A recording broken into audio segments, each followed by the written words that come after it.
Hamster wheel and into balanced living with Dr. Marissa. Promise you joy in the mystery. Dr. Marissa, also known as the Asian Oprah. Her mission, to be a beneficial presence on the planet. Her purpose, to be your personal advocate to live, laugh, love, learn. Her life motto, don't die wondering. Take back your life with Dr. Marissa Pay. And welcome. You're tuned into Take My Advice. I'm not using it. Get balanced with Dr. Marissa, the morning show here on CNBC News, NBC News, and NBC Sports Radio Station KCAA, home to the Asian Oprah, AM 1050, FM 106.5, and streaming everywhere. iHeartRadio, Spotify, Stitcher, iTunes, TuneIn, Audible, Tiki Live, Amazon Music, Podchaser, JioSaavn, Rumble, and more. And this is a show about hope and happiness. I am your hashtag positively opinionated host. And I am here because I'm on a happy 88 mission, 88 million more happy people in the next 8 years. And so I have topics and guests and series to that. And if you missed my fabulous interview yesterday with the number one most credits actress or actor on the planet alive today. You'll remember her as the mom from E.T., that classic show that launched Drew Barrymore. And she is so delightful. And she actually is a healer as well. She's been doing that for 30 years. And you have to watch that show because we both cry. And you know how I love making my guests cry. Yarona knows that because when tears are the disinfectant that keep our hearts soft. And it also shows me that your heart is open. So go to my YouTube channel, free subscribe. You'll get that show and this show in case you want to share, because today is a special day. It is my once a month at the last Wednesday of the month special series called Love, Loss, and Living with my co-host, Yarona Boster. She is, she has more certifications. I think I have two co-hosts that have more certifications than I do. So it's wonderful to have that because their expertise is very appreciated. She knows loss well from a personal level to the professional arena, and she's developed wisdom beyond her years as a result. With 15 years in the world of early childhood, Yarona became an accomplished TEDx speaker, certified speaker coach, certified life coach, parenting coach, loss trauma informed coach, infertility advocate, mentor, and more coach. Yarona takes a heart-centered approach in her coaching style. And if you're willing to trust the process and stay open to finding the best version of you that you want to be, Yarona will help you get that done. You can see her website is Footprints, and I'll switch that here, footprintscoaching.org. And welcome back to my studio, Yarona Boster.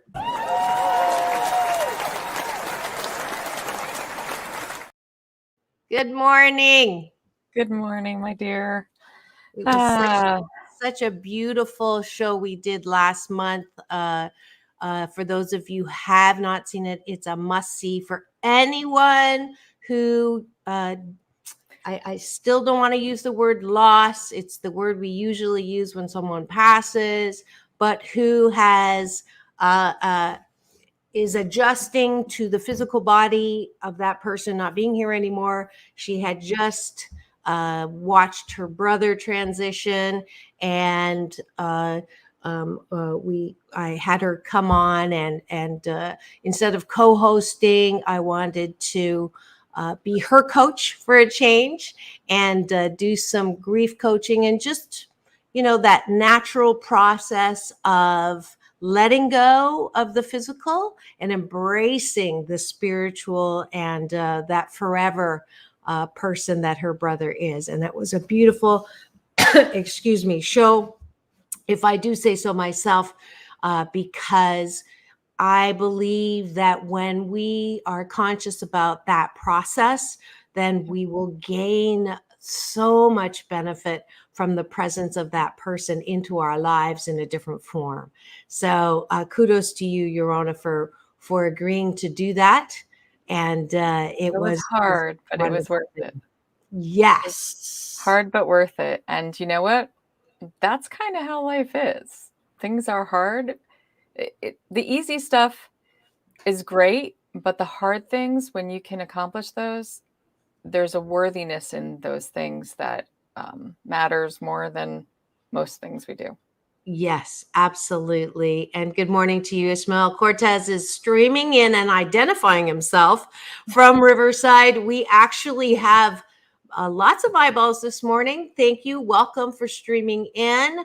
I am live every weekday morning, rain or shine. It's, let's see. Rainy days and Wednesdays always get me up. Hashtag UP Unlimited Possibilities. It is a beautiful rainy day here in Southern California. How's the weather over where you are? It's pretty good. It's a balmy 50, so it's nice. You're on the East Coast, right? Yes, I am. Okay. I've got two co-hosts on the East Coast, two on the West Coast. And so it's really interesting how the weather is. So my mother's nature is saying, you don't believe in climate change? Well, right. Here you go. Very Here weird. You go.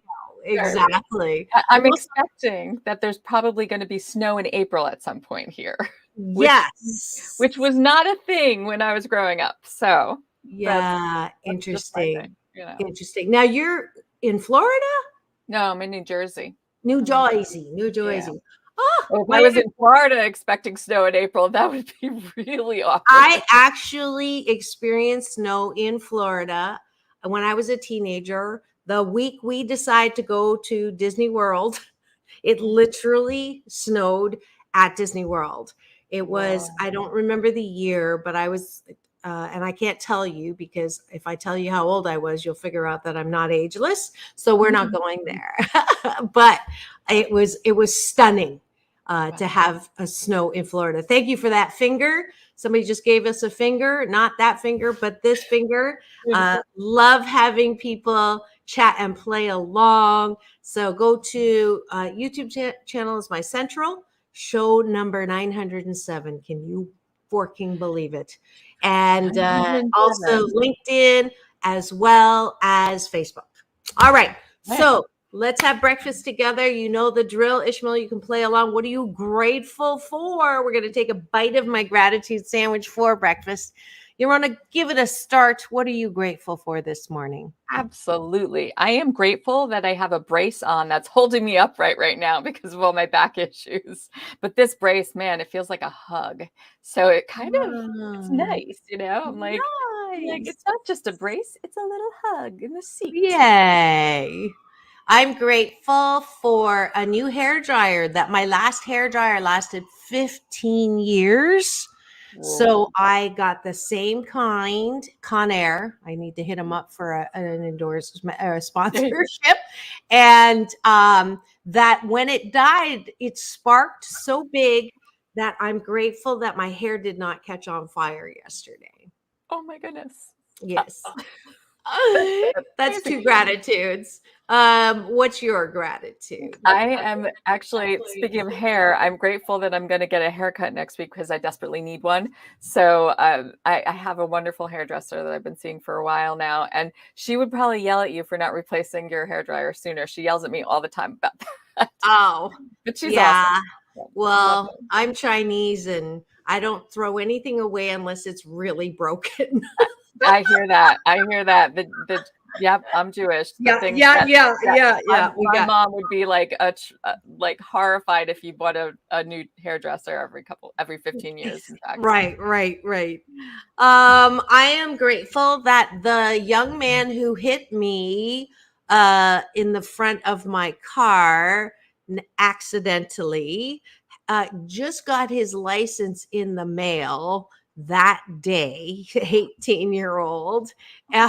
So I'm grateful that his mom had really good insurance. So that's getting taken care of. Last gratitude. Speaking of gratefulness and driving, I was actually just thinking about this the other day. I'm very grateful to be able to drive. I think like that sometimes we forget, and then I sit in the car and I'm just like, who gave me this vehicle to drive? Like what? And after so many years, I still get that way on occasion. Like, wow, there's something to be said for the skill and ability and allowance to operate a vehicle. That is so cool because yesterday I did that gratitude and I haven't done that. So we're both on the same wavelength. I love to drive and I don't want to hear anything about Asian while driving from anyone in the chat. All right, we're going to go to the bottom of the bun. That is the gratitudes, 8 specific things you're grateful for outside of yourself on the top of the bun. And now we're going to go to the bottom of the bun. What do you appreciate about yourself? I want you to do this before you go to bed, because if you don't, you're more likely to think about all the things that went wrong in the day, what you didn't get done who wrong.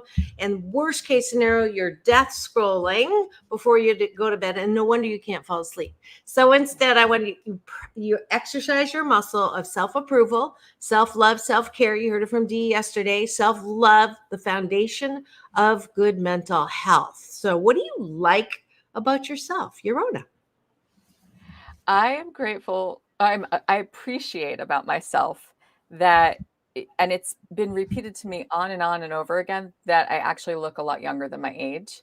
This was a thing for both my parents. This is a thing for me, my sister. It's like, it's weird. We look younger than our age, and it surprises the daylights out of people when I tell them how old I am.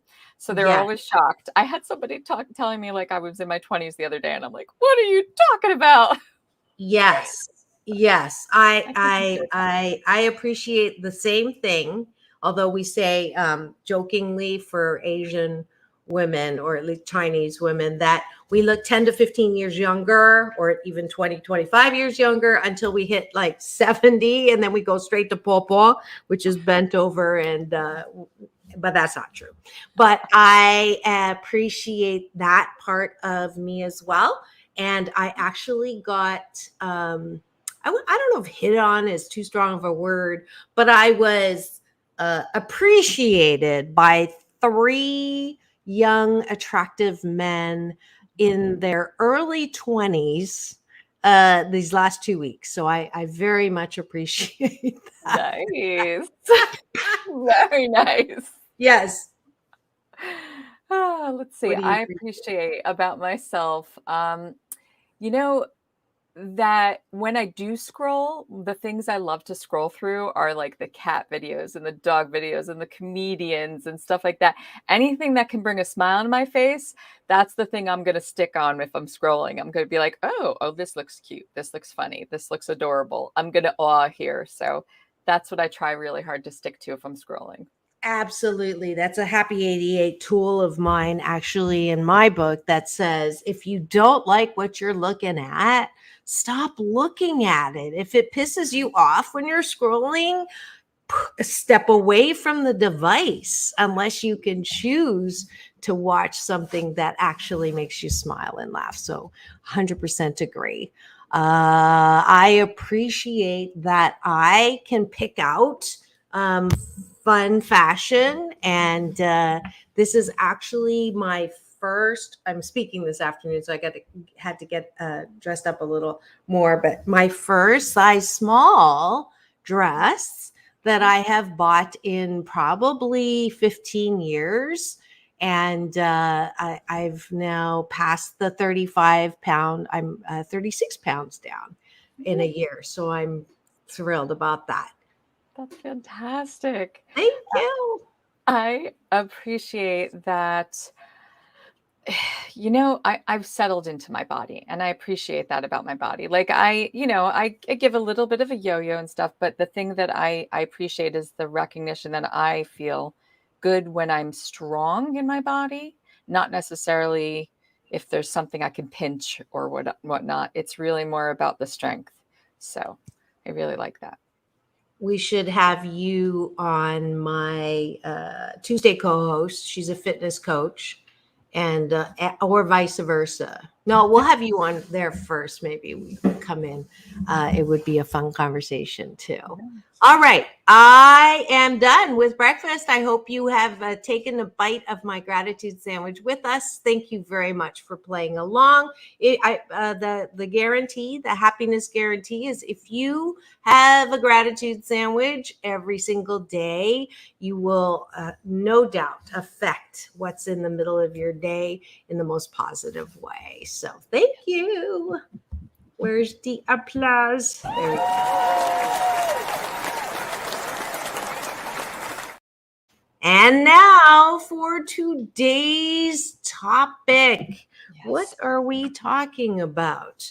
Let's see what I said here. How important is autonomy in parenting? In the past generations, it's been my way or the highway. And because I said so, when it came to parental control, then we went to whatever you want, sweetheart, which also had just as many unintended consequences as the former approach. Today, we're going to learn about the importance of recognizing your own and your children's need for autonomy and control over their own bodies and their lives, balancing the sharing of wisdom you've gained, the knowledge you've picked up, and the experiences you've had with their need to explore for themselves and live their own lives and not yours. And this was a topic that Yarona picked, and I was excited to launch into. It's an important topic. If you're a parent, please share this stream now. I'm going to make sure that it is in the link tree so you can do that and take it away. Yeah. So here's what's very interesting that I've found. There's a difference between independence and autonomy.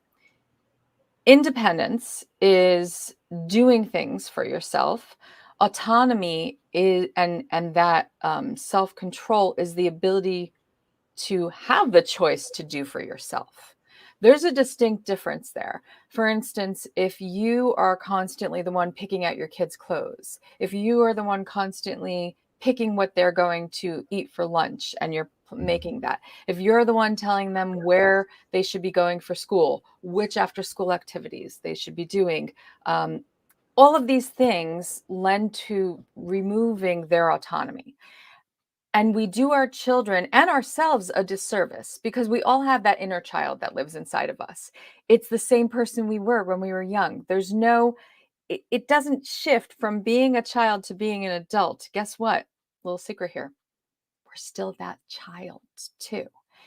And we can probably remember with great clarity what our parents told us to do, how we were told to behave, how we were told what classes we needed to take, what we needed to do this, what grades we needed to get. All of these things in our lives were just a telling of things. What's important is that when we foster our children's autonomy, we don't just give them the ability to control their lives, which is an essential core need as a human being. It is one of the essential core human needs.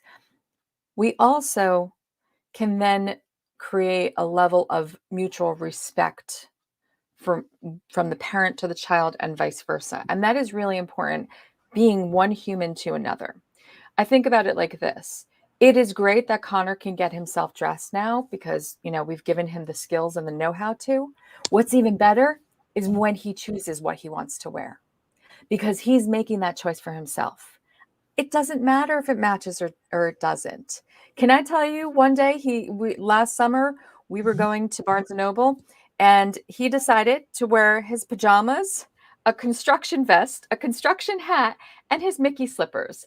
And the only thing I said to him was, Connor, if you wear your Mickey slippers outside, you just can't wear them around our house because in our house, we don't wear shoes that are for the outdoors inside our home. We don't like to track things around. So outdoor shoes, stay outdoor shoes. And I said, can you get behind that? Otherwise, Mickey slippers you're going to be sad if you can't wear them around the house. He said, yeah, there'll be my outdoor slippers. I said, all right, let's go. We walked, we went to the Barnes & Noble. Oh, he was 4 at the time, so people appreciate when you're 4. Maybe a little less so if you're 40 and you're doing those same clothes. But the truth is that the younger we are, the younger a child has the ability to level up with their own autonomy, a decision-making process for themselves, as long as they aren't harming themselves or someone else, what that does is it builds their self-esteem. And then that becomes the most important foundation they live on, as opposed to living on the concerns of image esteem, what others think of them and how they perceive others seeing them. So autonomy is at the heart of parenting. The understanding that our children are not little shadows of us. They're not mini versions of us. They are their own individual human beings with their own decision-making process. It is so important. Okay, so I'm gonna put the moose on the table on this one. I even though I'm ageless, I am of a different generation, I believe, or like a half a generation different than you. And so there is, your child is how old now? 5. 5. I have a 25 and a 23-year-old daughter. And talk about picking out clothes. My older one, at the age of 4, picked her first piece of clothing she picked out at the store. It was a t-shirt with huge letters, drama queen. That was her first. That should have been a little hint for me. And she's incredible. Graduated Cornell. She picked that up. Was not me, Tiger Mom. Very strong, independent, sound. Didn't fall far from my tree. However, I'm going to put the moose on the table, which is my Canadian version of elephant in the room. I'm not disagreeing with the principle of autonomy. I am not disagreeing that absolutely we should not raise our children as mini me's and force them to do things that we didn't do because we're living through them. I think that is extremely unhealthy. However, and you triggered me when you said the truth is, because sometimes there is certain conditions, and you look at the news right now, there are young people who are suing because when they were 16, said, I know what I want. I want a gender sex change operation. I am not this gender. I want it. And full knowledge, understanding. And then 2 years later, I was, how could you let me do that? Why, you shouldn't have done that. I did it. I don't know. The sirens are agreeing. I didn't know. You should know that I didn't know what I was doing. Let me mute that for a second. I'm going to talk about that. That is a really good elephant to put in the room. So, and this is where experience and knowledge comes into play. Autonomy, fostering your child's autonomy doesn't mean just let them willy-nilly make decisions. It means fostering it in steps and movements, with the understanding that you need to share with them your experience and your knowledge. That is really important. That's an important caveat. Your experience has given you a wealth of knowledge. Your learning has given you a wealth of knowledge of what you know and what you don't know. Exploration is great. Now, that said, what you just talked about is something that is extremely anecdotal, and the facts don't back up the anecdotes. Those things that are happening, those are very few and far between. If you look at it statistically speaking, it is such a minor percentage of kids who actually go through transition and then change their mind. And the way the newest work of gender affirming, and I didn't think we were going to go here, but let's go here. The way that gender affirming care is given in this day and age, it is given with such a long construct of a long timetable. It doesn't happen overnight. It's not like a son, I want to do this, let's do this. And the doctor says, okay, well, snip, snap, blah, blah, blah, blah, put you on all these hormones, etc. It is such a long, intensive process with a lot of therapy. Now, if a child, though, goes to the wrong doctor, somebody who doesn't have the evidence-based understanding of what they need to utilize those support systems and cuts through a back door, that's a different story. That's different. And that's what That's gets not on the news. And that's what right. gets on the news. Yeah. And those are the things that get sensationalized. This is the same situation as the sensationalization from when we were younger of kids being kidnapped.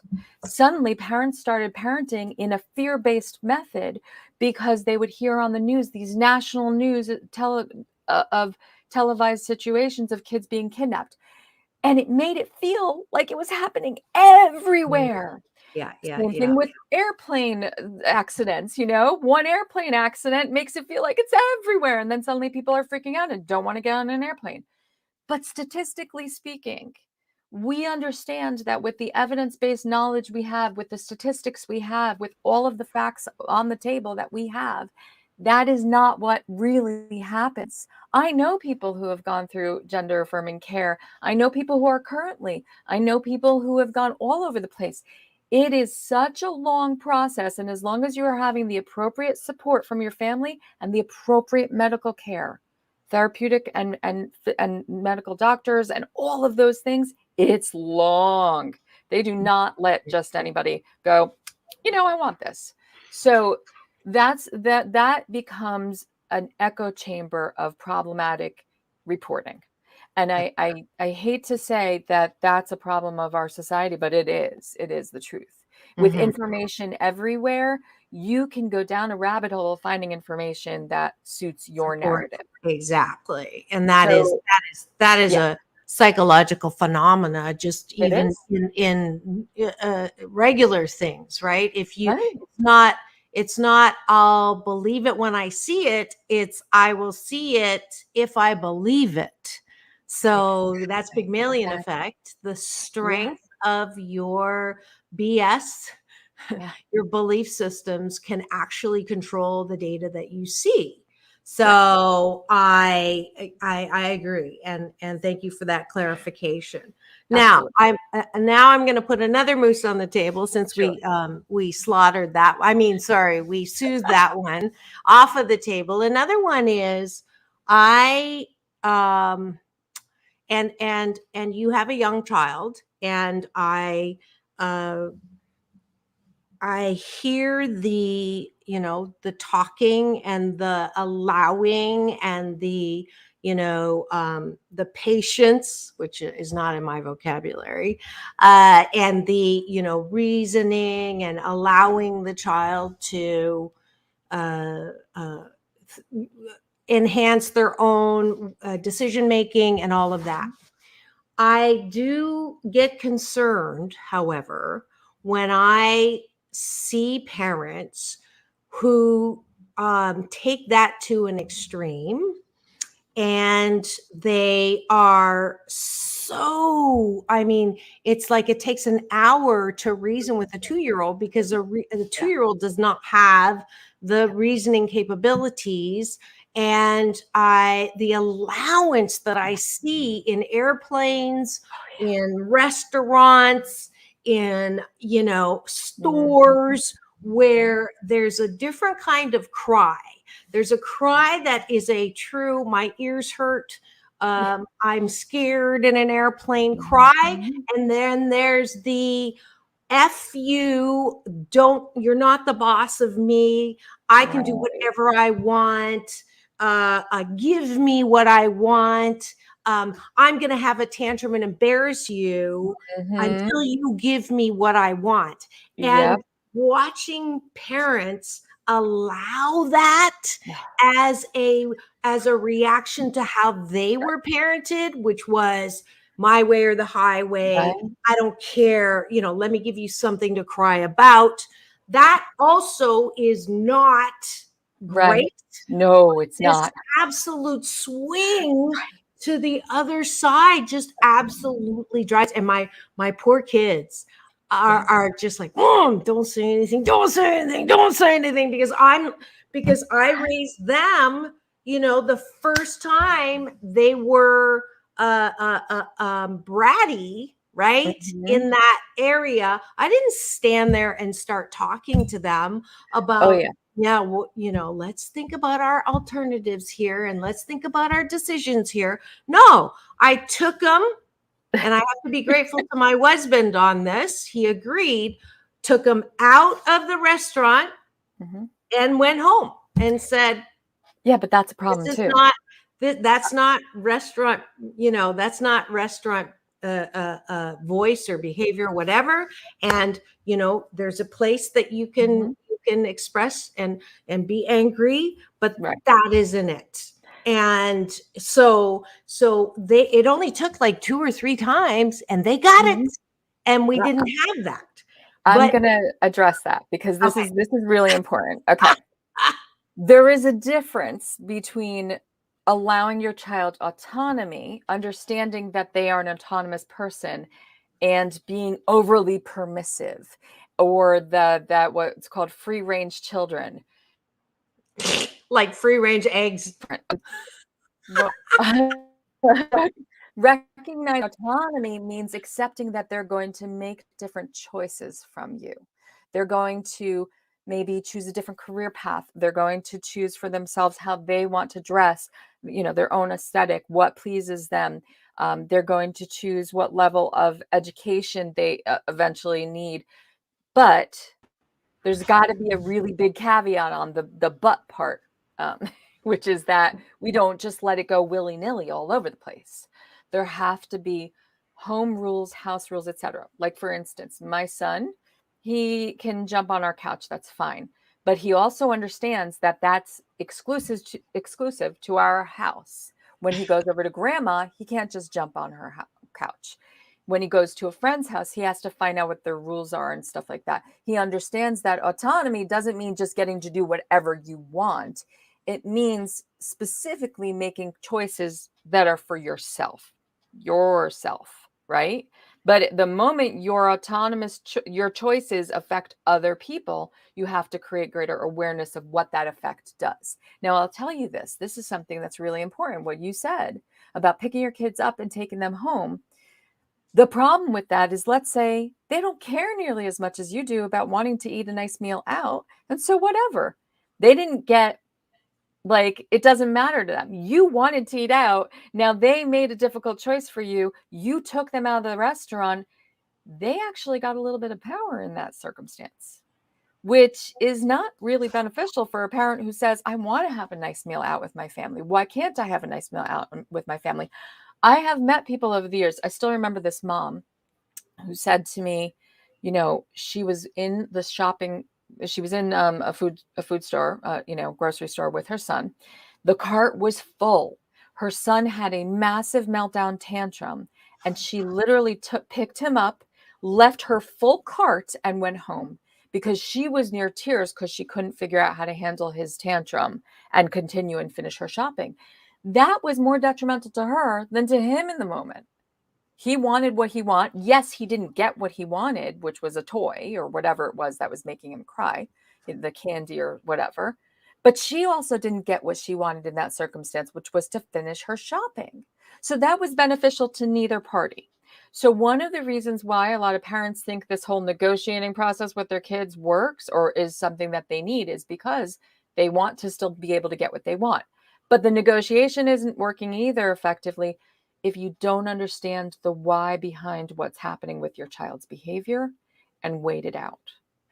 If you are determined to finish, I've had this circumstance happen with me. I'm determined to finish my shopping. My son is not going to control the situation and get me to abandon my shopping. That is not okay with me. No, he's also not going to get the toy he wants. No, you have plenty of toys. So saying no is important, but also working through their process of that emotional response that they're having is important, just as important. So you have to do both. You have to do all of it. And you have to understand why. Okay, so 2 things. I want to hear how you would diffuse that with your son. Absolutely. But the responsibility too to the people around you is also part of the equation, which I have to disagree that if you continue to allow your child to escalate, you are now affecting everybody else on the plane, everybody else in the store, and that is not okay. Yes. Okay. So you're not allowing them to escalate because you are going to de-escalate the situation, and Okay, there how? are tactics to do that. All right. Okay. So it starts like this. I'll give you an example. Connor, one day we were walking to school and he tripped and his shoe went flying off of his foot and his little ankle twisted a little bit. So he went down onto the ground and he was like, oh, he started crying. At first I was like, okay, let's first check to see if he's actually in pain. So I went down on the ground with him and I was checking. I'm like, how does that feel, etc. Let's look at it. Okay. And now this is specific to Connor. I want everybody to understand something really important. You have to get to know what works and what doesn't work with your kid, because otherwise that escalation of crying on a plane is just going to keep going if you're using ineffective tools. So it's really individualized. You have to use specifically individualized tools that work for your child. And this is through trial and error. And you need to do it in a safer space and safer environments first to figure out what works and doesn't work. I'm not saying it's not going to happen. I'm saying you're going to figure out how to de-escalate it faster. Okay. So in this circumstance, Connor was really upset because at first he was scared and it freaked him out. And he hurt his, he did twist his ankle. So we checked that out. I said, how does it feel? Let's wiggle it and everything. And while he was wiggling it, some of his tears calmed down.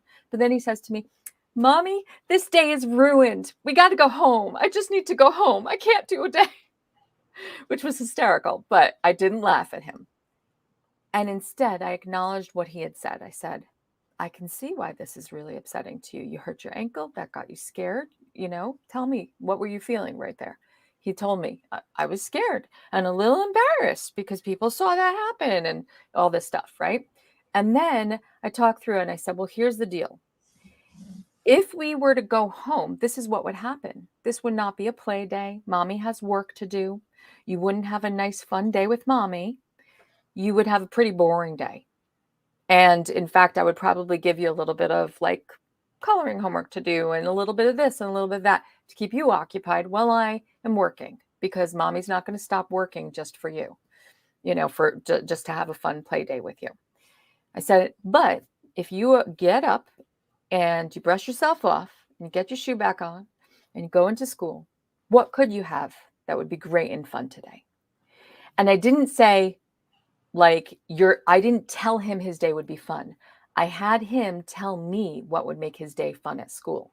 Now I got his brain to start thinking about all the fun he has at school, all the things he does that are enjoyable. I didn't ask him, would school be fun or not? Because of course he's going to say no, because in that moment he's feeling no. He's feeling like it's going to be a bad day. I got him to think about what would be fun about his day at school. And he started saying, well, I guess I got to see my friends and play with them. And we'd have our coloring time and our journal time and play on the park and play on the, and now he's thinking about the fun. And do you know how long this took me? Minutes, if that. His crying had stopped because we checked the problem. And he now got up and we went the rest of the way in and he went to school. What was hysterical in that moment too, I had no idea that the crossing guard was observing this the whole time.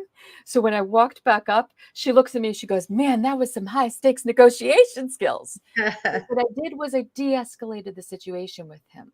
Mm-hmm. I have seen parents chase their kids around the yard to get them into school and physically carry them into the school.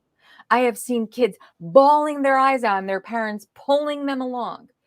I didn't have to do any of that because I gave him the acknowledgement he needed and I helped redirect his attention to the good of the day. And again, this was specific to Connor. I knew that these were tactics that would work for him. Every parent has to figure that out with their kids. And that ergo, that is one of the huge opportunities, because you're talking about your case, which you have done the trial and error, you have the patience, you have the groundwork and the foundation of that. And he's 4 now, 6 now. 5 now. Okay. And there are parents out there who maybe are hearing this for the first time and are the ones that have to use corporal law to get their children to do anything. How can they change from that to Mm. begin to move into what you're talking about, because a lot of parents don't have the time or the patience to do trial and error. I think that's one of the reasons why, My Way or the Highway is just faster, it's easier, and it was the way that was modeled for them. Right. So give me some practical, if you're a parent listening now going, okay, fine, Right. is it too late? I want to Because address they're a couple also things. probably saying, she has a 5-year-old, Yeah. that's fine for now, but she doesn't have multiple kids. She hasn't been with them for 20 years. Mm, That there's always that put the moose on the table of, sure. who are you to tell me how to parent when you only have one child or a young child? Sure. And I want to just respond to that, Moose, Yeah. is she has a lot of education. It's not Yep. just her experience, but her certifications, if you listen to the start of the show. So I'm just addressing that, Moose, right now. All right. I want to address a couple of things. One, I ask parents this all the time. Zoom out. If you think you don't have the time now to do this and you want surface tips and tricks, your kid's going to be messed up. I'm sorry. This is what happens. Okay.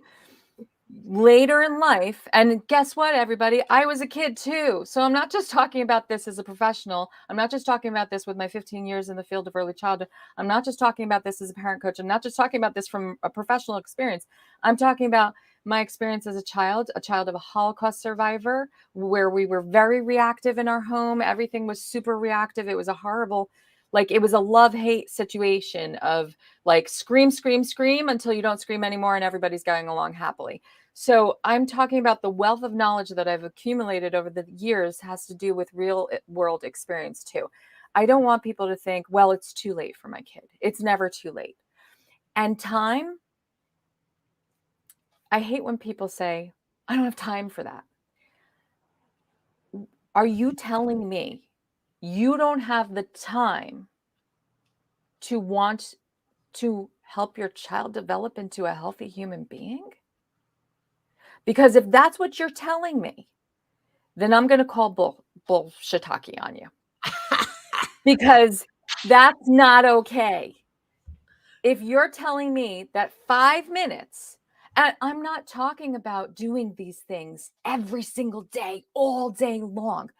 Realistically, no one has the time to do things to dedicate themselves to their child all day long when they have a full-time job and they have home responsibilities and maybe caretaker responsibilities for your elderly parents and all of these things.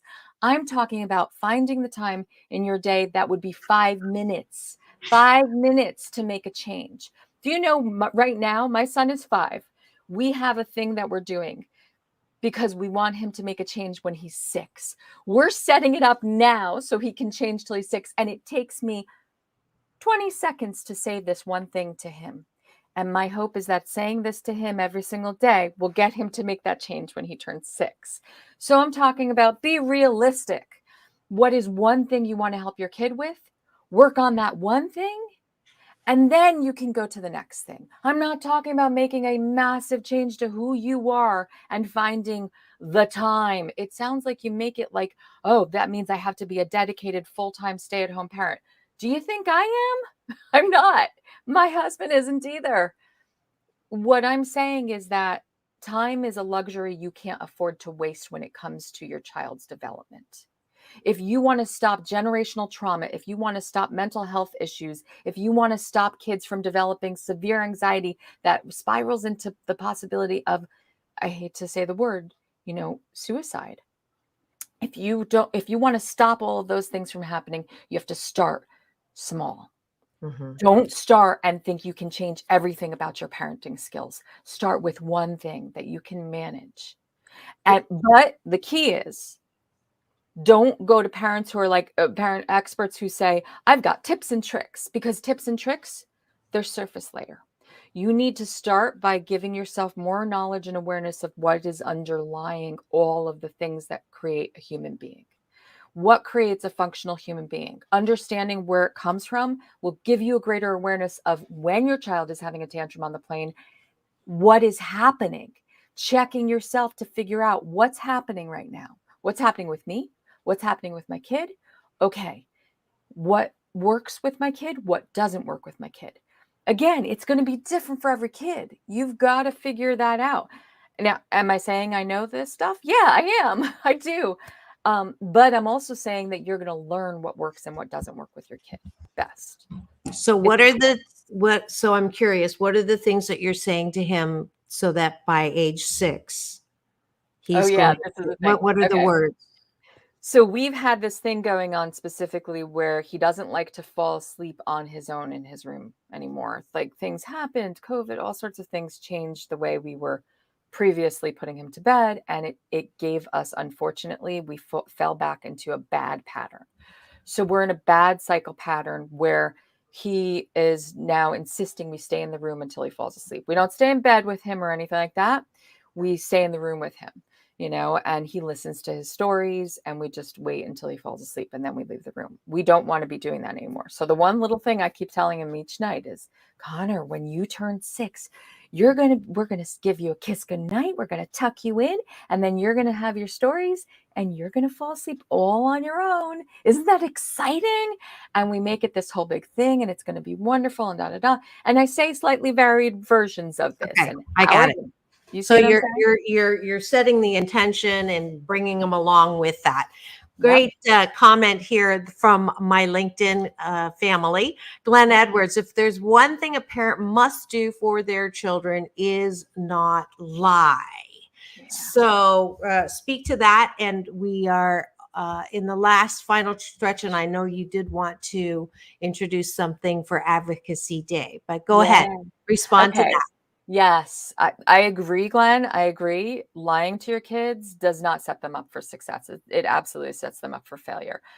But we do have to figure out how to explain something to our children. So something that Dr. Marissa knows very well is that we lost our cat, who my son felt like was a sibling to him. He used to drag her up everywhere. She was very old. She was 19. I decided, okay, how are we going to manage this? We're not going to lie to him and tell him that she went off to some farm or she needed to be with a family who was better, who needed her, or I don't know, she went to live with the doctor. He knew she was going to be gone. He knew she was leaving us and she wouldn't. And when he asked me, will she come back? I said, no, very simply. And we talked about his emotions behind that. That makes me sad, Mommy. That hurts. Yeah, it does. We went through all of these pieces. We acknowledged the emotions. The thing about lying, one of the reasons why we feel the need to lie to our children is because we think it soothes the emotions that they're going through, or it soothes having to deal with a difficult situation. When we do that, we do them a disservice because then we don't allow them to process the emotions behind what's going on. So lying is one of the worst things we can do because it sets them up for unrealistic expectations, both emotionally and just, in their world around them. When we create a gentle awareness of what's going on, starting with a gentle awareness, then we can create harder awarenesses or give them the harder awarenesses, but we can do it in a gentle manner so that they start to understand that. And as they grow, it becomes more and more important to be truthful with them and to, no BS, no none of that. We just give them the truth and the unvarnished truth in the simplest of ways. I think sometimes we feel like we need to lie because also we're ashamed of things we've done. So I always say one of the things you can do best is own your mistakes with your kids, because that humanizes not just you, but the mistakes you've made. And it allows them to process that, oh, people make mistakes, but I can still keep living my life. I just need to learn from my mistakes to try to do better. And that's helpful because then they start feeling like they can live with the mistakes they make and they can be truthful, not just to themselves, but to other people as well. There's no need to lie when we own our truths.